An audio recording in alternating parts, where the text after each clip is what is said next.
Hey! Well, hello. It's Total Geek Live coming at you once again today with our review on Wonder Woman! Woo. Wait, Oh, I didn't know we were synchronizing this there. Or I made it. flying. I'm in an invisible jet, guys. That was my favorite part of the Good film. impression. You are good at cosplay. well, he is amazing. He's a master. That must have cost so much to make. Man, I went to our local supermarket, the only one store in town that you can go to for toys and such. I won't say their name because not a sponsor. But I wanted a little tiara and the gauntlets and the sword and the shield. They didn't have anything. Ugh. What a crime. Did you think that they would? I thought they might. I mean, given the enormity that this movie is, the juggernaut of the summer movies so far. Look at the right place. Danny, do you buy all your cosplay at grocery stores? No. It's like kiwis or some Only can of chili and cosplay. damn, you're Optimus Prime. Only if it's like 2 in the morning and I'm desperate. Okay. Well, when you're in a You pinch, heard it. 2 a.m. and desperate. when you're in a pinch, check your local grocer's freezer. That's When right. it's 2 a.m. and you're desperate, look up Danny at your That's local right. supermarket. Local supermarket. I'm looking for that last minute cosplay. Look, That may be a that couple may be ripe a- melons. We'll discuss that later. You can All get right. big So Cinnabons. Wonder Woman. Wonder Thing. Woman. Yes. All The right. thing that happened. Oh, we're doing this again. God, guys. Get with it. Wonder Woman. Super duper film, right? How about that? I Yep. loved it. It was awesome. It's great. Now, come on now. No, actually, it was pretty fucking. Oh, it was pretty. I'm gonna rewind that. I'm gonna try to keep this clean. Actually, it was pretty badass. Peachy Keen, golly gee. Gee Willikers, Batman. It was Willikers It good. was swell. Seriously. It was definitely the opposite of Green Lantern. Yeah. Also, the best DCU film. Yes. That was Yes. shot. Which is not that hard to do. Although But I it also- like Man of Steel, but that's a topic for another time because I think I'm in the minority of that. Yeah, I think so.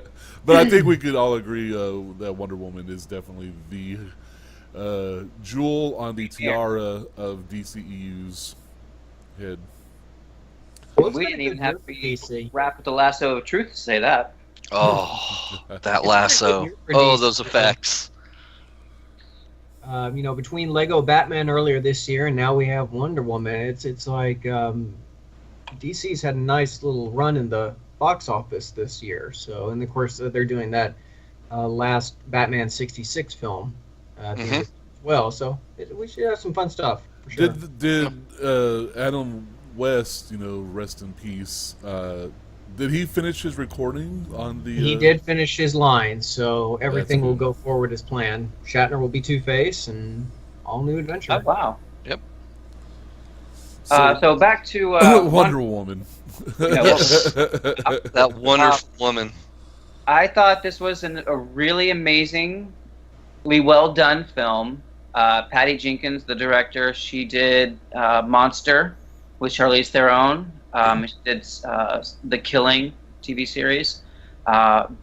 Really fantastic job, and she just really hit it out of the park. She hit all the right notes for Themyscira. She hit all the right personality and characteristics for Wonder Woman, Diana Prince, and she really showed her chops here. She really, really elevated the property to Now, the level it needs to be. I agree, like 98%. And when we get into the spoilers section of this, there is some third act problems I had with the movie. Everything up to it was top of the line masterpiece for me. Thank God having a theme, a musical score that sticks in my head. I have not had that since I can't even remember the last superhero film that I saw that I would get the tune stuck in my head. Elfman was great at creating memorable themes. John Williams did Superman, right? No. Yes. Yes. And Elfman did Batman and Spider-Man. Right. Those are iconic themes that you can remember that are attached to those heroes. Even to this day in the video games, like the Lego Batman games, when Superman appears, it plays the Donner, Superman theme. Yeah. Now hum the theme from Man of Steel or Batman v Superman. And wait, or even the Dark Knight Nolan's trilogy. What's the Batman theme? Not so much. And that's one of the biggest things. It's a character identifying theme, and they just leitmotif is what they're known as. But yeah, it just doesn't happen as much as they used to. I mean, the last thing with the memorable soundtrack was Guardians of the Galaxy, but that's like a collection of 70s music. That's a mixtape. That's not a identifying score. Right. But now, every time I hear Ooga Chaka, I'm thinking Guardians or David Hasselhoff. Yeah. I have to say, though, as far as the theme, I hated the theme when I heard it in Batman v Superman. I thought it was overdone and way too much. I thought that the theme they had for Black Panther in Captain America Civil War was brilliant. I thought that was a great subdued way to do his kind of like theme. And I thought it was much better than Wonder Woman's comparison-wise.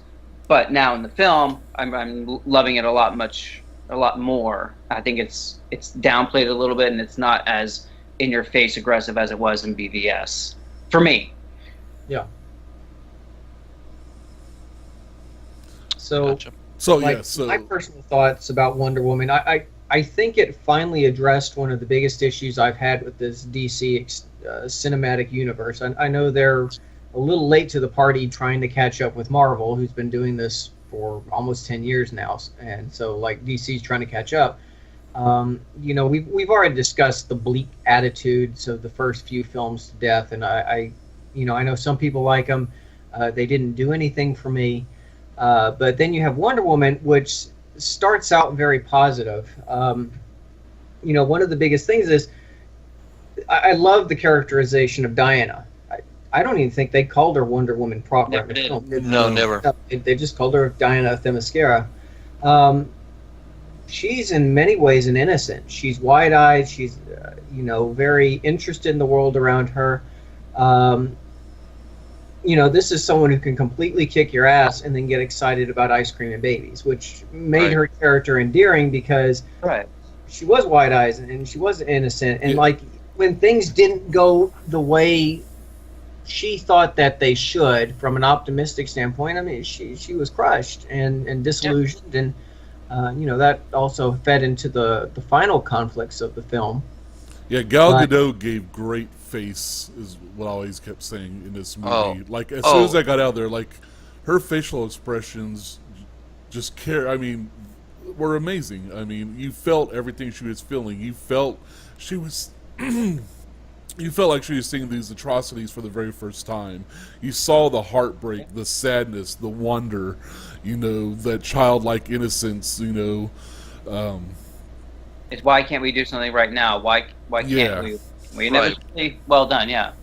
And then when she does, it's like, holy crap, the movie takes on this whole other role. It's like everyone struggles with having to be a superhero. Her attitude is, no, it is time for me to be a hero, and end of story, no more discussion. This happens.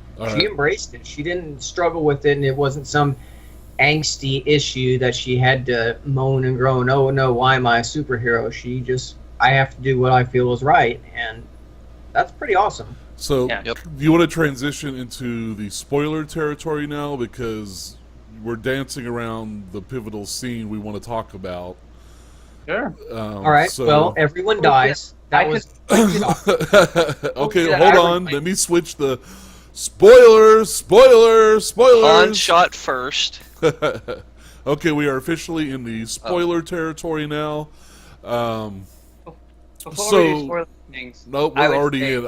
I've got spoilers up on the screen.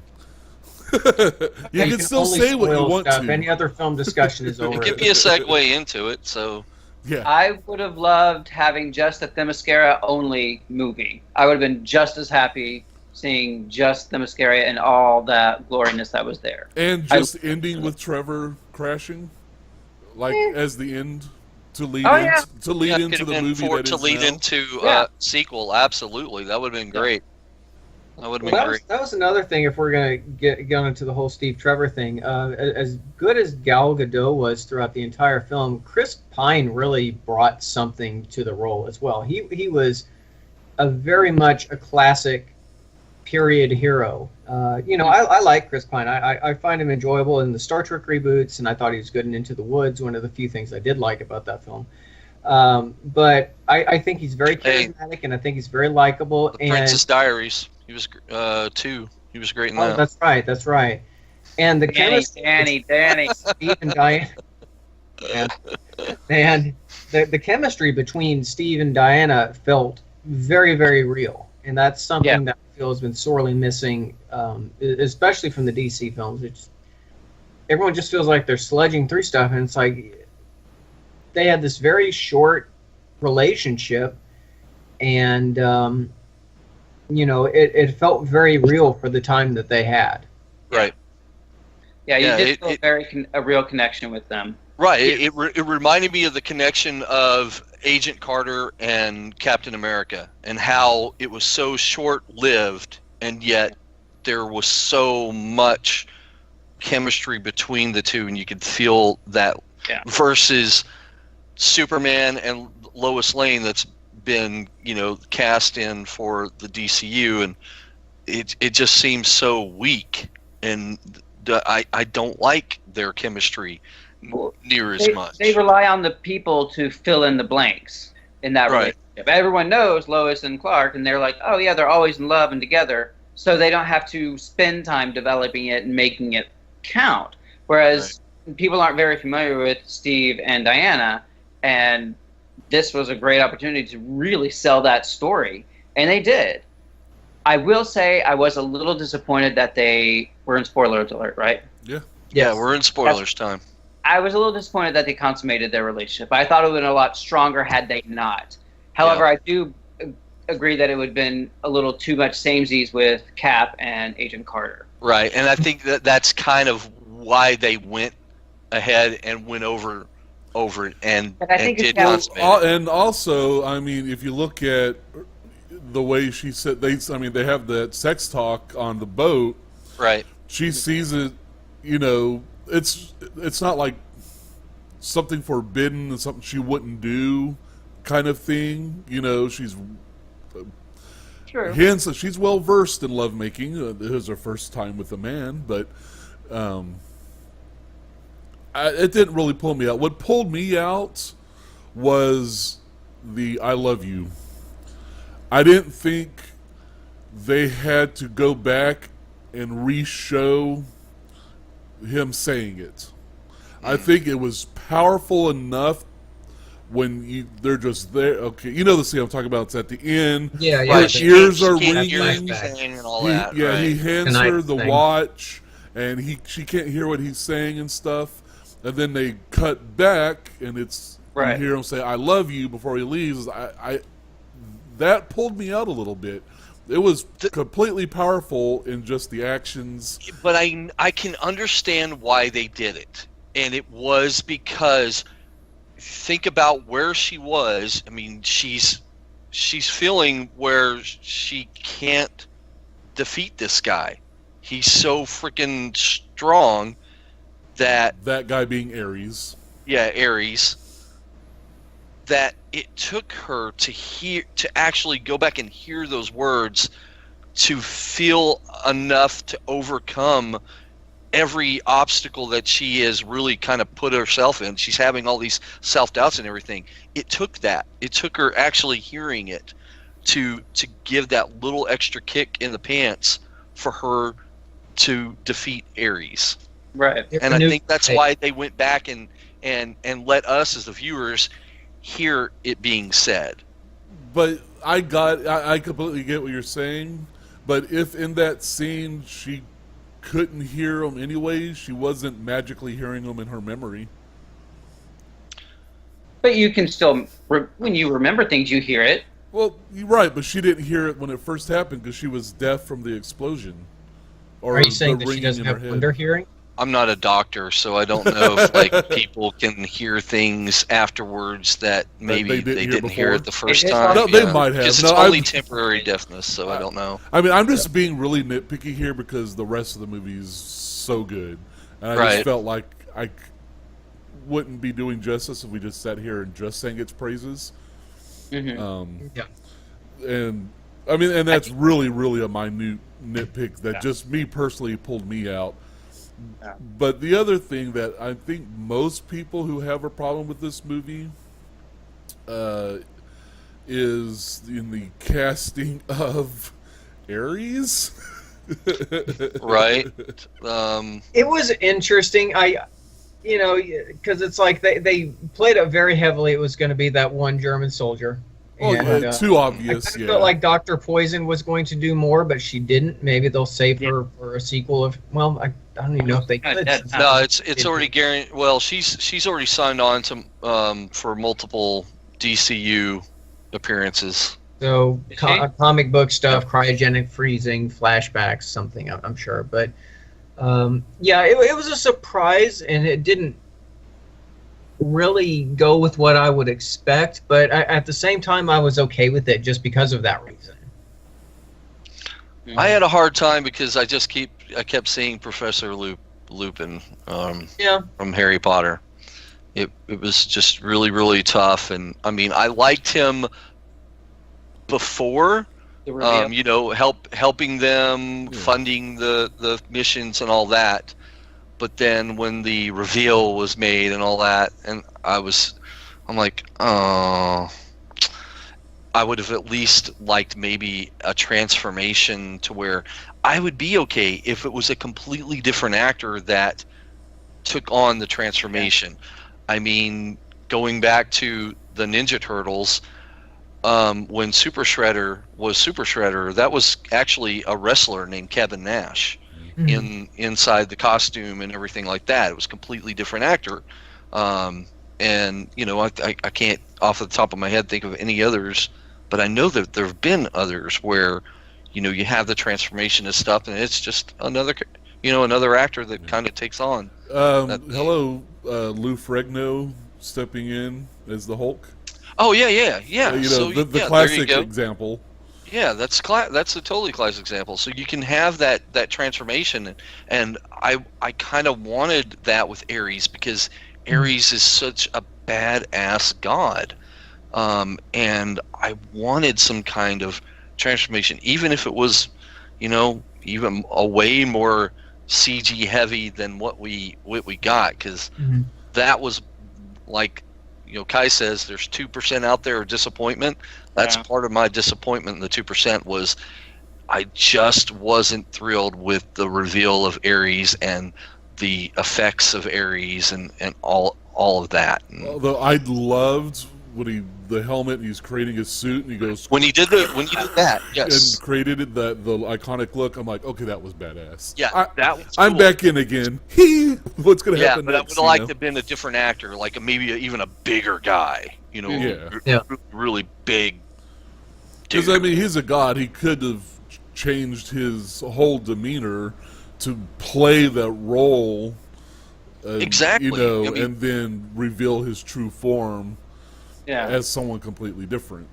Yep. Although it could be interesting to play completely against the type and have him be who he actually is in the film, and that still be Ares. That's kind of a really like, wow, you don't expect it, and he's still such a big badass. And right, and I think that's what they were going for. sure, but it just wasn't as successful. The least suspected. Sure. It didn't sell me on it. It pulled me out a little bit. Yeah, And I agree. and that's part of just expectations, you have certain imagery, and if you have any history with the property of what it's, what you're going to expect, and pulling that whole switcheroo red herring thing, Yeah.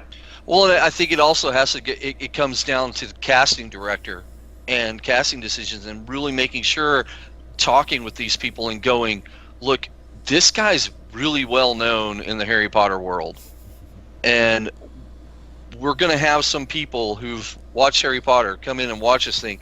Are they going to be able to, or can we do enough with makeup and special effects and stuff to pull away and pull that belief away and completely sell it that he's a not Harry Potter actor. That's what I kept thinking. Yeah. I had such a hard time because it's been a few years since he was in a Potter movie. Yeah, but can you say the same thing? Well, I watch Harry Potter every year, so.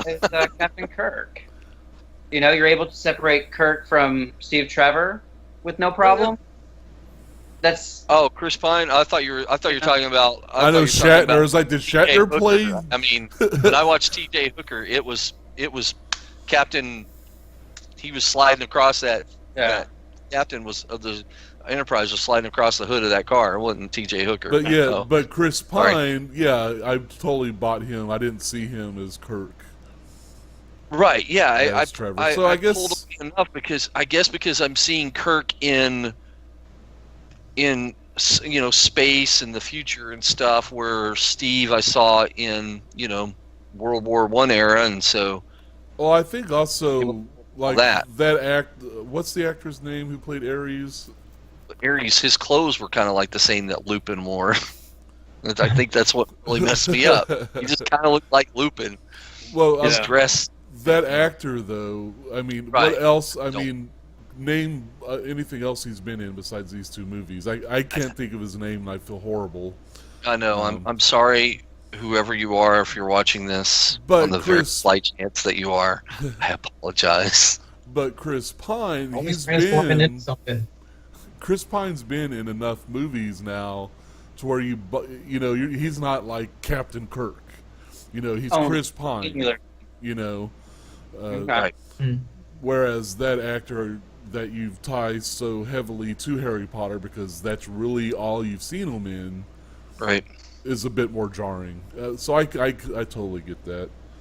Yeah. I think before we go any further, I think we need to really just highlight the really strong women characters that they are in the movie.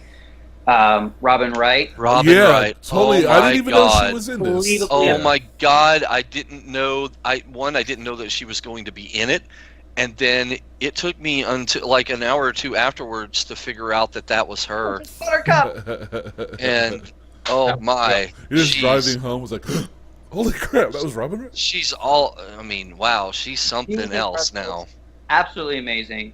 Connie Nielsen was great as Diana's mother. It was amazing. She did a great job. Lucy Davis, who played Etta, was incredible. So funny and so true to like the character that they, derived her from. Right. It was a really, really wonderful casting for all of them.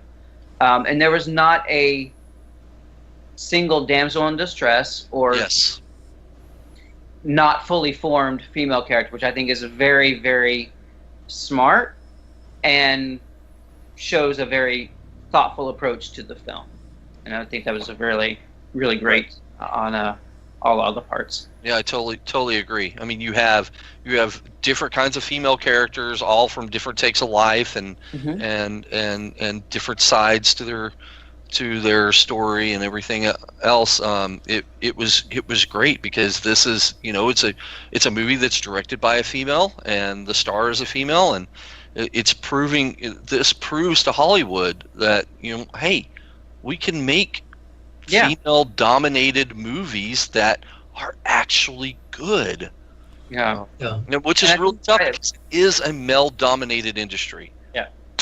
And there was also some interesting other characters in there as well. I mean, even Steve Trevor's mercenary friends, they were a lot of fun. They were just nice little highlights throughout the film. I mean, of course, when they see Diana, of course, they're just naturally smitten, and certainly they want to get closer and get to know her better. Right. And of course, they play that off, and they brush it aside, which was funny, and it did what it needed to do. But of course, as the relationship progressed and they could see what she could do, there was a genuine respect for her that they grew. I mean, this was, just they're like, why are you bringing her with us? And well, obviously she proved why. But man's land. I think glorious scene.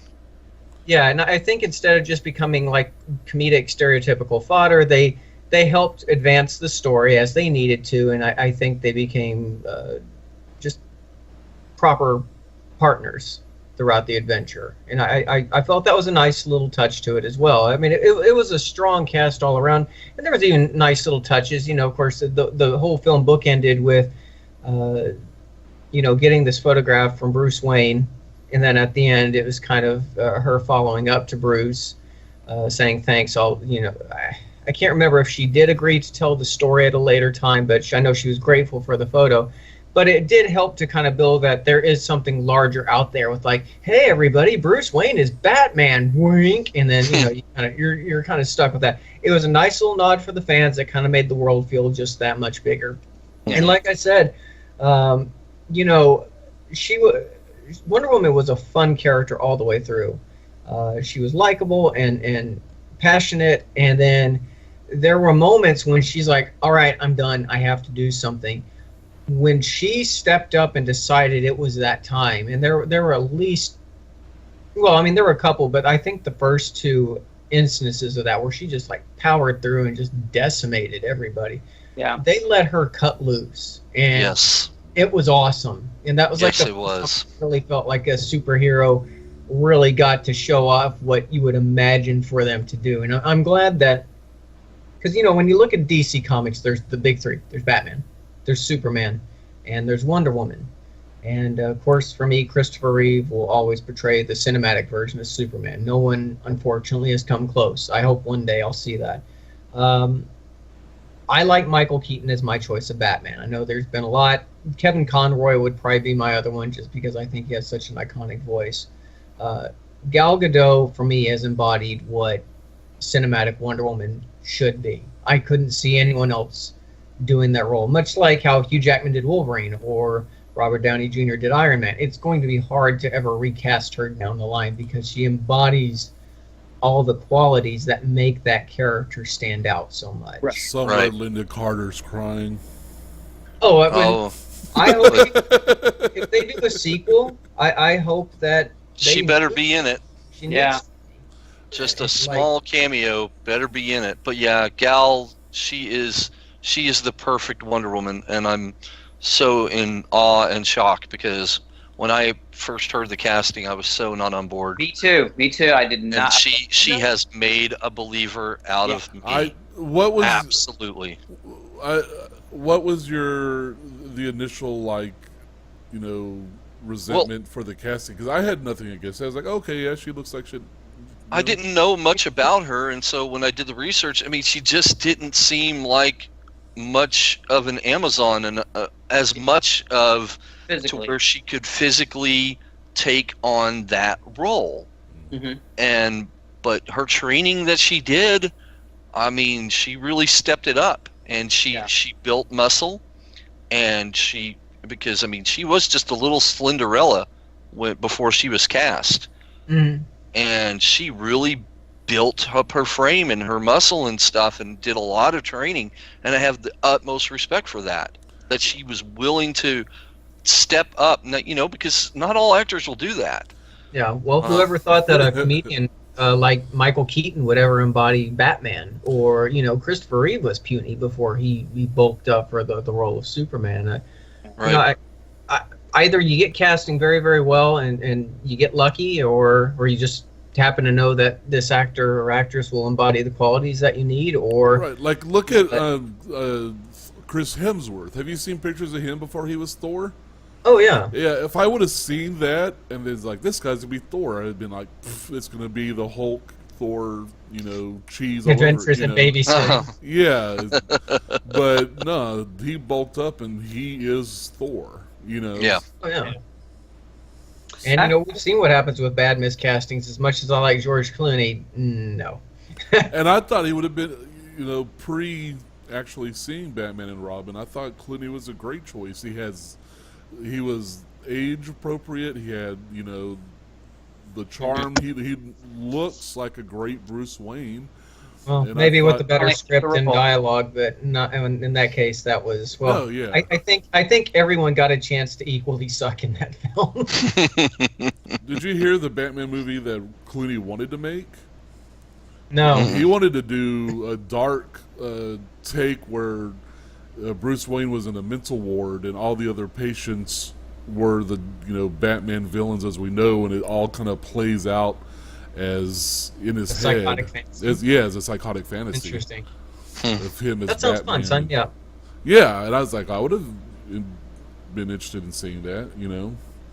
One thing I think that was a little weak in the film is, in the beginning they talk about there's this secret they're withholding from Diana, her mother, and all the Amazons. They're withholding the secret about her birth or her,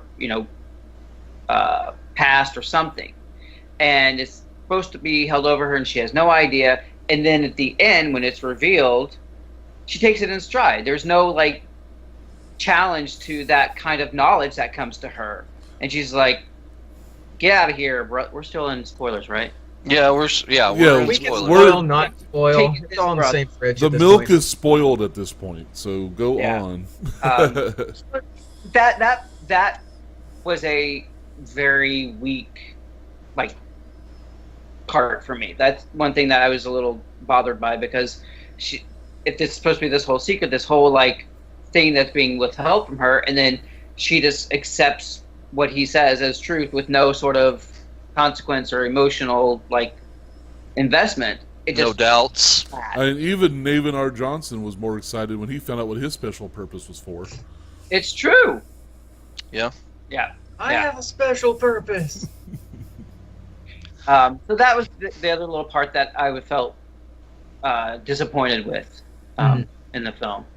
Yeah, I'd have to go back. I'm not familiar with the the material of when Diana finds out in the comics Yeah. that she's a god. I don't know how she took it and dealt with it and all that. So that's something that would be interesting to go back and see and compare. Now, Definitely. at the very closing shot, was she flying?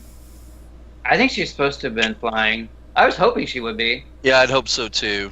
I mean, because she can. So let's hope. Yeah. Or if anything, if it wasn't, then she was doing a Hulk leap. Right, the leap tall, the Superman leap tall buildings in a seagull down type flying.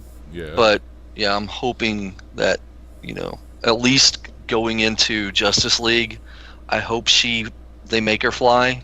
Yeah. Just to keep consistent with the source material. Oh, Wonder Woman, she fly as hell. Oh So, yeah. so what's your favorite Wonder Woman superpower, Danny? I would have to say I love the lasso. I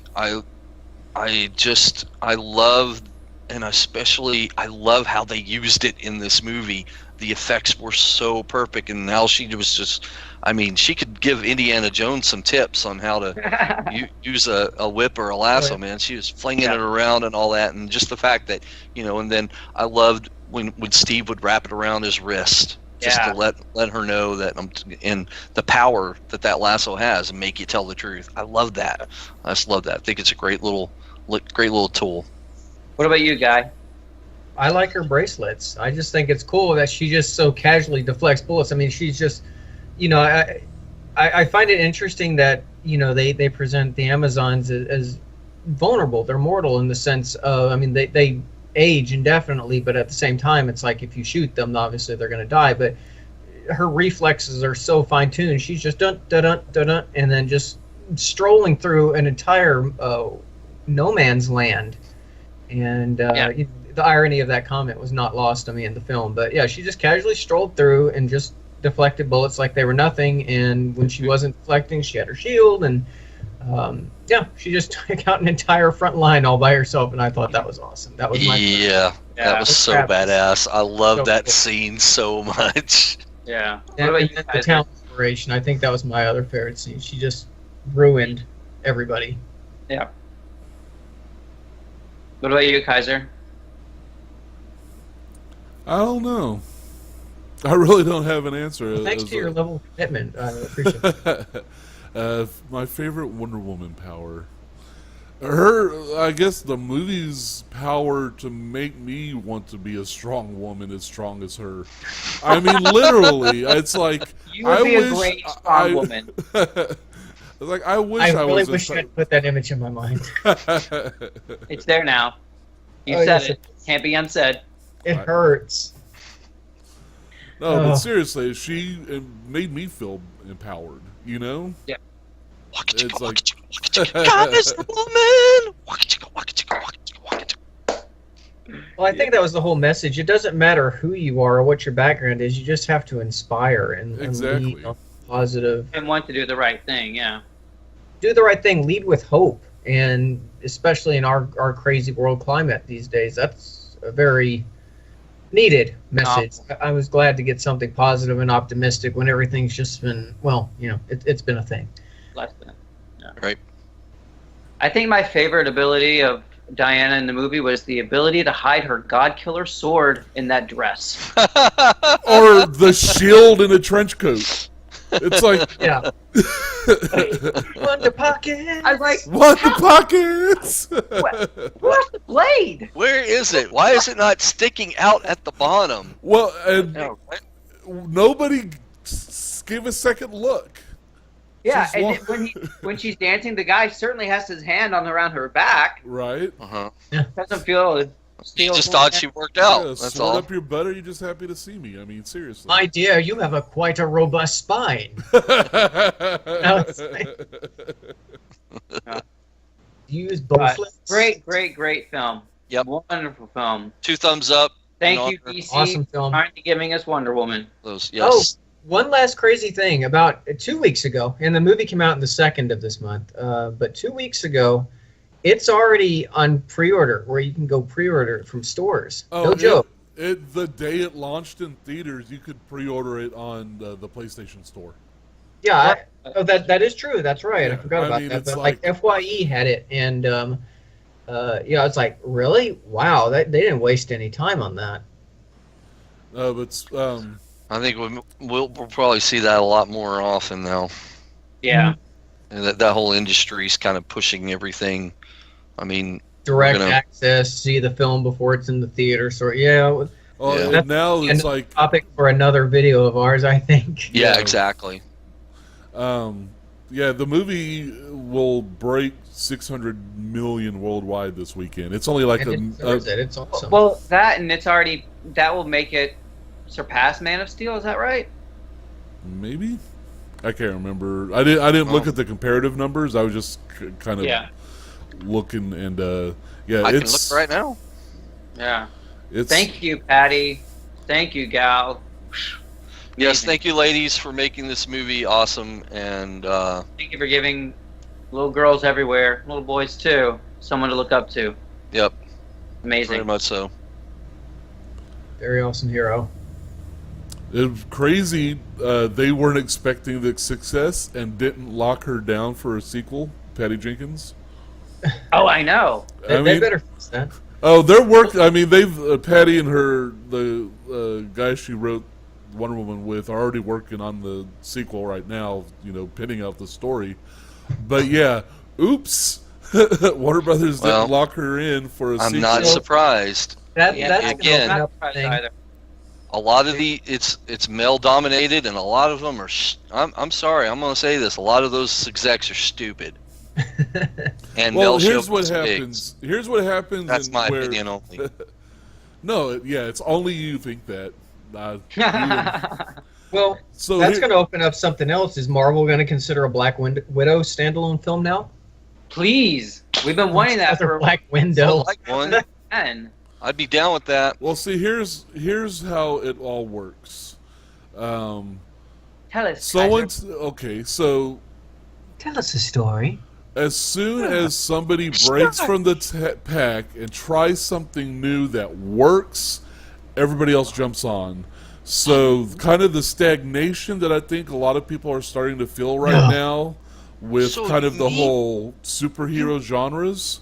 Now that they're like Logan, Deadpool, now Wonder Woman, that are taking chances, and those are proving to be, huge money makers that you're going to see more chances taken now, and so you're going to see more of these. I certainly hope so. I really hope so, and I think that Lucasfilm and Disney need to take note about that, because they are stifling their Star Wars universe with that kind of small-minded, not letting the independent directors really tell a story that's maybe a little bit different than what they want it to be. Right, but they're slowly getting there. Force Awakens and Rogue One were both female-led primarily. I mean, of course, they had the male lead as well, but I mean, Rey and Jen were opposite the leads of each respective story. Yeah. So I'm kind of talking about the Han Solo mess that's happening. Oh yeah. I think the problem was, I think they were making it too funny. But I mean, seriously, what do you expect when you get the guys who did the Lego Movie? So, and now they have Ron Howard, who is also known for being incredibly funny, especially with Arrested Development. I know he has a broad background in a lot of different films, and he's a great director. But yeah, it's like I've made the joke on our Facebook. It's like, yeah, I absolutely want a narrator in Han Solo film. Oh man. Bye. All right. Domestically, Wonder Woman has beaten out Man of Steel.